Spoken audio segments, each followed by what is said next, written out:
Hello guys! Magandang hapon sa inyong lahat. On this your guest from my Sigrid channel, Faith and Rose Matarder. So yung hapon na to, tignan natin sabihin sa ng ating mga gabay. So this is a special gabay for the month of August 5 hanggang August 11 for the sign of. For the sign of Libra. So Libra, welcome to my channel. Ano kayong messages, advices, and spirit guides sa ating masasagap for today's video? Kanino kayang energy or kaganapan sa buhay ng mga Libra signs ang ating mga kagilap? So guys, this reading is a general reading namang hindi lahat makaka-resonate. Kunin lamang po ang makaka-relate sa inyo. And comment down below kung kaninong energy ang ating nasagap. Because don't forget to like and subscribe my channel. And hit the bell for more videos updates. Maraming salamat po sa mga walang sawang pagsuporta sa aking channel. Lalo na ang hindi skip ng ads na way pagpalain po kayo ng Diyos at may kapal siksik-liglig na gumapaw na biyayang manambalik sa inyo. So let's see guys, what is the messages, advices sa iyo ng ating angel spirit for the sign of Libra. So let's see and watch this. Okay. So, there is a wheel of fortune. Wow! There is a turning back na ang swerte ay maaaring pumabor na sa'yo. Iikot na ang kapalaran at palad mo. Ito na makakamtan mo na ang totoong ginawa at totoong swerte. No? Makakamtan mo na ito. There is something, a jackpot akong nasa-sense. And this something guys with the Two of Swords, there is something decisions that you need to make. Na may mga desisyon na kailangan mo mag-pay attention. Na magbibigay liwanag, linaw sa lahat ng bagay pangyayari sa buhay mo. At iikot ang kapalaran, maaaring pumabor sa iyo sa sitwasyon mo. And there's something, the Six of Cups, something of remnants, memories, or something, a past person coming back. Maaaring may mga bagay na manunumbalik. No, may mga bagay na babalik. May mga bagay na unti-unti nang babalik sa buhay mo, sa sitwasyon mo. I think this is something in situations, no? Ang swerte mo muling dadapo sa'yo. So, don't be miss.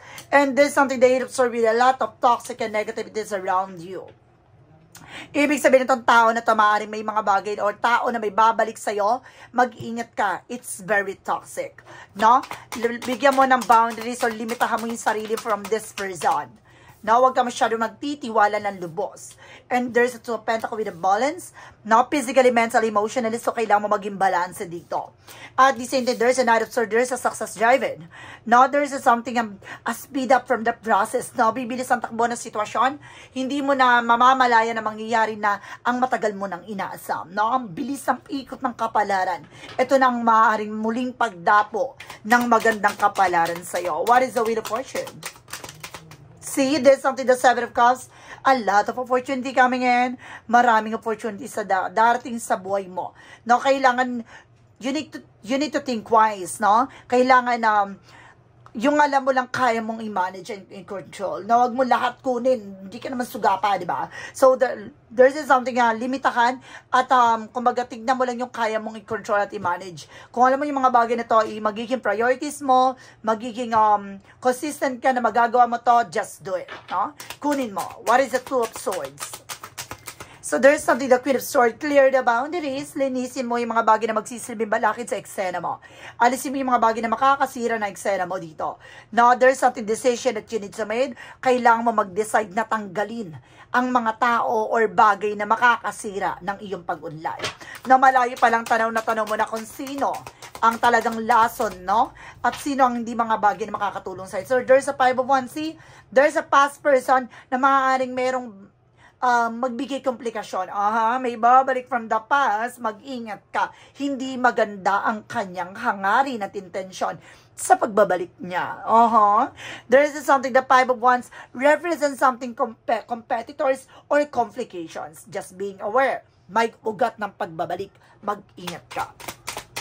Now, may swerte dito. Maaring iikot ang swerte sa'yo, pero susubukin ang katatagan mo. No? Kung maniniwala at magtitiwala ka pa sa minsan ng umakas at tumaydor sa iyo. And there's a Seven of Swords with the sneakiness. There's a cheating lying on you. I told you. No, talagang itong tao na to ang lason. At siya mismo ang tutuklaw sa eksena mo. Mag-ingat ka. Minsan na siya nagsinungaling at minsan na siya naging toxic sa buhay mo. Mag-ingat ka. No? Huwag kang magtitiwala ng lubos sa minsan lang tumuklaw sa eksena mo at naging lason sa mga pangarap mo. And there's an 8 of Wands. So there's something, a past communication, a past movement, that there's a changes, a development, a lot of transaction coming in. Maraming bagay na magaganap. So kailangan manatili kang balanse. Nang sa ganun magtuloy-tuloy na nga, no? And there's a tendency with sabotage. So some of you guys na maraming sumasabotahe behind your back. So kailangan pabilis na sitwasyon at kailangan matuto tayong sabayan. No, kaya kailangan na marunong ka makipag-unahan sa eksena na to dahil itong tao na to susubukan linlangin ka. No, at traidorin ka. No, pero hindi nila magagawa dahil nasa tamang proseso ka. Ganun yan. What is additional messages? Diba? Ibig sabihin, this is your time. This is your moment to shine.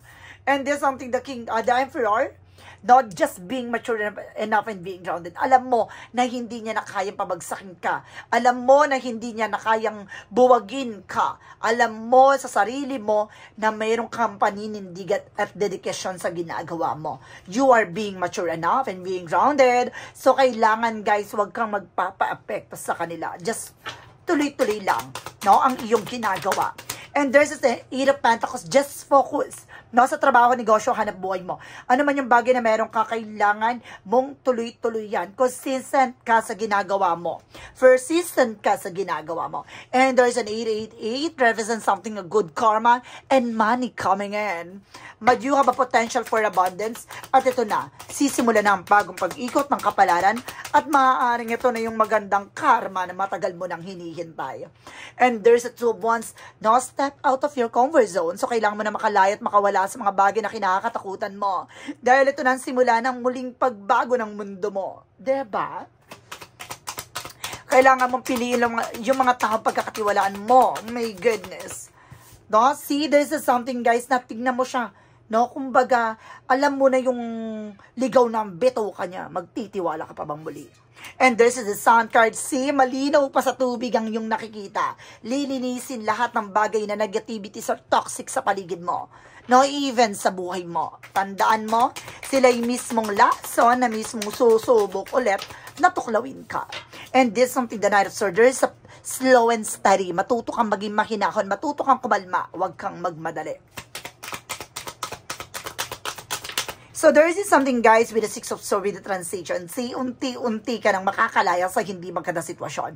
No? Lahat ng mga taong trumaydor sa'yo, lahat ng mga taong sumubok, pabagsakin ka, huwag kang mag-alala. Iikot ang kapalaran. Maanin sa kanila mismo na bumalik ang kanilang mga gawa. Diba? Nasa tamang proseso, katulad ng sinasabi ko, kaya magtiwala ka. What is the outcome? For the outcome, there's a strength with the confidence, lakasan mo at maging matapang ka, no? At alisin mo yung pag-aalinlangan at takot mo. Kailangan alam mo sa sarili mo na may paninindigan at mayroong kang pangahawakan. And there's the Hangman, baguhin mo na yung perspective mo. Some of you baka nakakaranas ka ng delays, just continue what you're doing. Putulin mo ang mismong lason. Nang sa ganun magtuloy-tuloy na ang magandang kapalaran sa'yo. So kung may mga tao sa baligid mo, alisin, puksain, tunawin, no? Kung madaling salita, no, yung basura na yan kailangan ng tuluyan na maglaho at mawala, diba? And there's something, the judgment for a wake-up call. So, pinapaalalahanan ka na you need to pay attention. Mag-ingat ka dahil may laro ang eksena. No, you are also game changer. Kayang-kaya mo baguhin ang eksena. Pero, susubukin kang laruin ito. Kung titignan kung marunong ka na ba makipagsabayan sa kanila. And there's something, the King of Wands, something ambition. Lagi mong titignan yung magiging posibilidad. Look at the bigger picture. Lagi mong titignan yung magiging outcome ng mga decision and actions mo. Now, there's a tower moment for a major changes. Malaking pagbabago na magaganap sa buhay mo. At itong pagbabago na to ay susubukin kang buwagin at pabagsakin. Pero balanse ka na. Kaya unti-unti nang bubuuin nito. Unti-unti na nga mas magiging matayo at mas magiging mataas ang pundasyon mo. Ganun yun. And there's a Hermit card, the answer you need is here. So, bibigyan kasagutan ang matagal mo nang inaasam at tanong sa sarili mo at sa sitwasyon mo. Ito nang bibigyan ng kaliwanagan lahat ng bagay na gusto mong malaman. No? At ito na ang pag-ikot ng kapalaran, maging mature ka lang how to manage and control, no, kung naman yung bagay na meron ka ngayon. No, tinitignan, sinusubok ka dito kung magiging tanga ka ba sa second time around na to, or maaaring hinubog ka ng karanasan mo kaya naging matalino ka na, at maaaring kailangan mong piliin yung mga taong lubos mong dapat pagkatiwalaan. Pinag-iingatan ka lang dito na maaaring mahulog ka sa bitag, maaaring mahulog ka sa kanilang mga plano, kaya kailangan mag-ingat ka, no? So, let's see what is additional messages tayo pagdating sa finances and career, love life, at kalusugan. And because there's a power of direct, guys, with the Nine of Pentacles, you have a potential for abundance. Tulad ng sinasabi ko, there's a Wheel of Fortune, so something karma, cycle, at there's an 8 represents something karma and blessing. So, kumapit ka, iikot ng kapalaran mo. So, let's see what is additional messages for finances and career, love life, at kalusugan. Let's watch this. So, welcome back, guys. Andito na tayo for finances and career. So, before anything else, mag-shuffle lang ako. See, sabi ko na napapalibutan ka ng mga inggitera. Ng mga taong umihila sa ipababa. There's a crab mentality, diba? Marami talagang taong ganyan. Tuso, no, sa masapawang ka, diba? Mga inggitera. Pagdating tayo sa finances and career, guys, so, there is a Nine of Pentacles. You have a potential talaga for abundance. Pagdating sa finances mo, ito na yung pagsibol at paglago mo. No? Gaganda na ang takbo ng finances mo. There is something unexpected financial windfall. And there is something, the King of Swords, stop the pattern. Putulin mo yung mga bagay na alam mong hindi nagsiserve sa'yo. Yung mga bagay na alam mong hindi na nakakatulong sa sitwasyon mo. And of course, guys, there is something, the Five of Pentacles. Some of you nakakaranas ka ng financial crisis, financial loss. But this is something recovery. Na makaka-recover ka na from that. And of course, there's something, guys, with the Knight of Swords. Nagkakaroon ka ng anxiety, sleepless nights, worries, no? Huwag mong isipin yung mga sasabihin ng iba. Huwag mong isipin yung mga ginagawa nila. No, tumutok ka kung ano ba talagang priorities mo at makaka-recover ka with the Three of Swords. Diba? Alam mo bakit nila ginagawa yan? Kasi mabilis ka maapektuhan. No, kaya ngayon, matuto ka na. No, ano man yung bagay na sasabihin nila mula sa bibig nila, mula sa ibang tao, huwag ka na magpapa-apekto. The more na hindi nila nakikita the more na nakikita nila hindi ka naapektuhan, the more na nakikita nila na wala kang pakialam sa nangyayari, mas lalo sila nagiging, diba, eagerness dun sa gusto nila mangyari sa'yo. So, kung mas magandang manahimik ka na lang, no? Maging silent ang atake mo. Nang sa ganon, no? Mas lalo silang maloka sa lahat ng nangyayari sa'yo ngayon. No, there's the Fool card. This is something, a leap of faith, a new beginning coming in. Huwag ka mag-alala, magtiwala ka sa ating may kapal dahil iikot talagang kapalaran, magkakaroon ka ng bagong simula at panibagong pag-asa. Pagdating naman tayo, guys, sa love life. So there's the Page of Cups. Listen to your intuition and listen to your gut feeling. So, may mga pakiramdam ka dito na kailangan mo makinig sa iyong sa iyong vibrations. And there's the Queen of Pentacles. Maging mature ka. How to manage and control. Know yourself. Know your finances. No? And this is something, the Page of Cups, may magandang balita. There's something good news pagdating sa love life. And there's something, the Four of Wands, by a higher level commitment, and there's something proposal. Engagement. Maring ikasal ka. Maring meron dito mag-propose sa'yo. O magkaroon ka ng higher level commitment, maaaring magkaroon ka ng panibagong bahay, tahanan, or maaaring there's something homecoming, maaaring may umuwi at magsama na kayo ng person mo. Or meron naman dito nag-live in. And there's the King of Pentacles, maging secure at practical ka sa kung naman yung bagay na meron ka. Para sa kayo ng person na marunong humawak ng pera, that's good. Now, there's something divine masculine and divine feminine. That's good, guys. Marunong kayo mag-manage sa pera. Maganda yan. And this is something that Ten of Cups, something happiness, no? At the end of the time, magiging masaya at magiging maligaya ang inyong relasyon, pagsasama at pag-iibigan.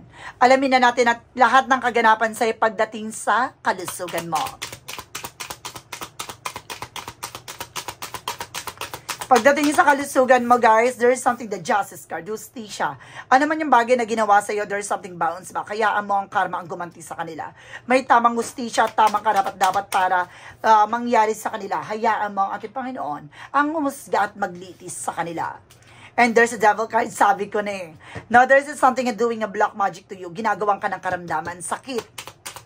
No? And there's the Queen of Cups, emotional healing. So, some of you guys na meron ditong paranoid, no, overthinking. Doon ka nila tinatarget. Alam nila, doon ka mahina. Seloso ka, selosa ka. No, diyan ka tinatarget, guys. No, pagdating sa emotion, kailangan matuto ka na. No? Talagang inaano ka nila para may mga pumasok sa isip mo na kung ano. Kaya nagkakaroon ka ng anxiety, sleepless, nawawalan ka sa focus sa sarili mo. Pagdating sa finance, nawawala rin, no? Apektado ang love life at career mo. No? Even your kalusugan. And there's something, the Knight of Wands, something na perseverance, so kailangan magtiyaga ka. No, kailangan mo pagmasanatalagaan yung sarili mo dahil magiging matagumpay ka sa hinaharap. Pagdating sa kalusugan mo, magiging maganda kalagayan mo dyan. And there's something, the Three of Wands, the waiting is over. Some of you, makukuha mo na yung resulta. Nakukuha naman yung hinihintay mo, kaya mawala na yung worries mo. No, mawala na yung iniisip mo, or balakid sa utak mo. And there's a Page of Swords. There's a spy looking, watching at you. Meron talaga sumusubaybay behind your back. Mag-ingat. Mag-ingat ka sa mga taong pagkakatiwalaan mo sa bibigyan mo ng mga impormasyon. No? So, let's see what is the magical fairy messages, advices. And of course, pick a card, yes or no. So, kung bago ka sa channel ko, guys, ang pick a card, yes or no, pwede ka magtanong. Isa lang magiging sagot dyan within 1, 2, or 3. And of course, kapag nakapag-isip ka na magiging sagot sa tanong mo, please comment down below kung ano number na napili mo. Malalaman mo ang sagot sa dulo ng reading na to. Then of course, guys, maraming salamat sa mga nag-share ng aking video sa mga uri ng social media platforms. Maraming salamat po. So let's see, hagilapin at tukutuklasin na natin. Ano mga kaganapan mo na mangyayari pa sa'yo, no? With an angel spirit messages. Anong mensahe sa'yo ng ating gabay? Let's watch this. Okay, guys, let's see what is the magical fairy messages, advices. Okay, so there is something itong pinaka-harvest moment. Aani ka na mga pinaghirapan mo, na mga bagay na pinagpaguran mo. This is something your hard work is paying off. And there's a spiritual teacher. Some of you guys na mayroon talaga albularyo, kailangan mo talaga ng albularyo dito. Or some of you guys, healer ka. Or maaaring spiritual healer ka. No? Maaaring manghihilot ka, maaaring magagamot ka talaga. And there's a perfect timing. So this is the moment, guys, na maaaring unti-unti nang humilom ang mga bagay sugat ng nakaraan dahil ito na yung tamang pagkakataon para makapag-move on ka na. So let's see what is the yin and yang oracle card. Represent what?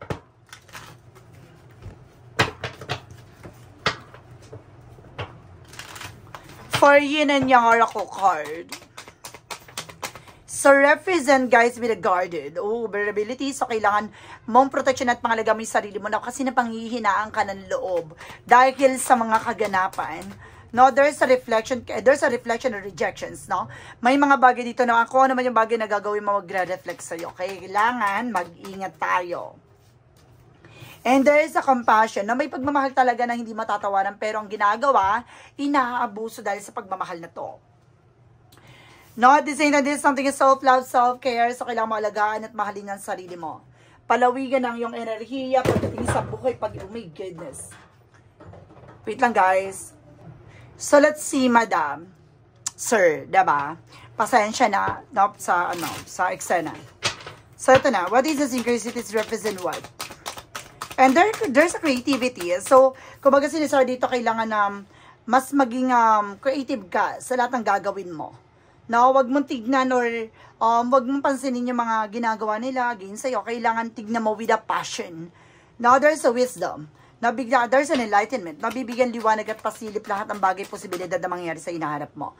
Na mararamdaman mo naman yan. Now, there's a gentleness. Kailangan mo na maging mahinahon. No, kailangan mo maging dahan-dahan. Wag kang maging aggressive. Kung may bagay kang gusto matupad, kailangan mong kumalma. What is the synchronicities what is the synchronicities for romance angels? So there's an insecurity, self-esteem, no? Minsan kaya ka rin napanghihinaan dahil sa nawawalan ka ng kumpiyansa, no? Dahil may mga bagay na nakikita ka sa iba na wala kang ganyan. Kumbaga, kailangan mong mahalin yung sarili, no? Even your flaws. No? Dahil may mga kanya-kanya tayong katangian, kakayanan at kagandahan, no? Na maaring wala sa kanila at meron ka, ganon. And there's a shapeshifter mimicking. May mga taong nagbabalat kayo, no? Maging aware ka rin po dito. For, Archangel Michael messages, energy healing works, diba? Magkakaroon talaga ng healing dito, guys. Or maaaring makakatulong ang healing session for you. No? Para nang sa ganun unti-unti nang humilom lahat ng bagay ng mga pinagdaanan mo. For Jesus' loving quote said, be of a good comfort, your faith has made you whole. Na binuo ka ng buong pananampalatatiwala mo. No, ikaw yung magiging manlilingkod ng ating Panginoon. Kaya, ikaw yung gagawin niyang instrumento, no, para makatulong ka rin sa iba. What is the additional messages with the Money Move Oracle deck? Represent with the limitation. See, limitahan mo yung sarili mo. Let go of your worries. Alisin mo ang pangamba mo. No, palayain mo ang lungkot at takot sa sarili mo at sa buhay mo. What is an angel's number? And there's a 1990 with a cycle. See? There's a karma. I told you, babaguhin ito ang ikot ng kapalaran mo depende sa action and decision mo. Ibig sabihin dito, nasa sayo nakasalalay ang pagbago ng buhay mo. Kaya kung ngayon pa lang, baguhin mo ng sistema, putulin mo ng maling nakasanayan nila. Karma will be paying you a visit. Release the need to control because you cannot for things. Learn your lessons and don't they repeat it again in the near future. Make some space for new experiences. Diba? Kumbaga, kailangan tayo na may mga bagay na matututunan pa tayo, mapagdadaanan pa tayo. Pinapaalalahanan ka daw dito na kailangan mo pakawalan at palayain yung sarili mo sa mga lungkot at takot. No? At the same time, kailangan natin tanggapin sa sarili natin na may mga bagay tayong kailangan matutunan sa hinaharap natin.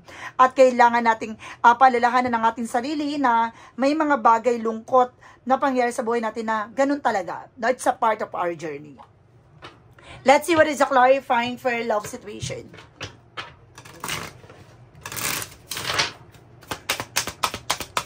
Clarifying for a love situation. Represent with a trusted ties. Build rapport.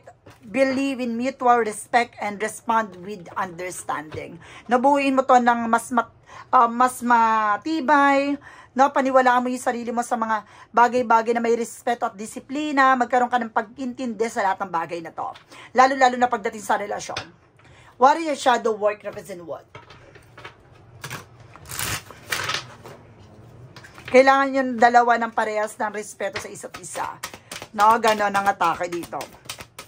And there is a spirit awakening. Talagang minulat ka about sa spiritual. Na mayroon talagang kaugnayan, no? Ang iyong intuasyon, ang iyong mga pakiramdam, pangitain, mga nararamdaman. No, yun yung magdadala sa kaliwanagan. And there's a clarifying for life situation. Hindi ka nananaginip, hindi ka nagkakaroon ng vision, intuition, predictions, no? And of course, vibration dahil sa wala lang. No? Maaaring mataas ang iyong spiritual abilities, no? May basic senses ka, no? And of course, there's something guys with the hurtful events.